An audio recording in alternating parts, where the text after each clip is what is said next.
Thank you for joining us. Tonight, a 12-year-old girl is in custody after police say she made threats that ended up shutting down 2 schools in St. Paul.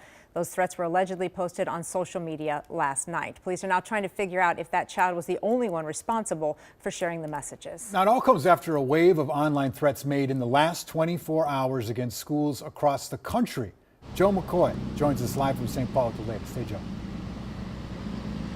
Yeah, Chris, Community School of Excellence behind me is one of those 2 schools that decided to close today.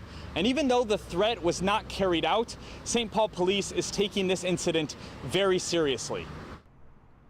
St. Paul schools are under threat today as police say a 12-year-old girl posted to Instagram saying, quote, "Schools I will shoot up," with a list of 22 campuses across the city. We take these threats very seriously, and our investigators began to try to chase down leads and try to identify where these threats were coming from. St. Paul Police Public Information Officer Mike Ernster says the girl admitted to making the post and was placed into custody this morning. They did not have the means or the desire to carry out this threat, and we're still working through why they would have done it. I think it's very unusual that it's a 12-year-old girl. Mike Olson, CEO of 360 Security Services and former Secret Service agent, says social media has changed the way these threats can spread. All it takes is for somebody to put something out like that, somebody else pick up on it, you know, and like the flash mob concept, you know, where somebody sees this, now they want to post it.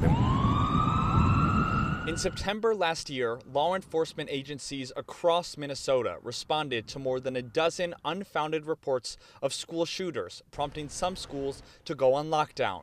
Today, Hope Community Academy and Community School of Excellence both canceled classes, while St. Paul Public Schools decided to stay open. When this message went out, it scared a lot of people. This had a great impact on our community and extended areas of Minnesota and maybe the U.S.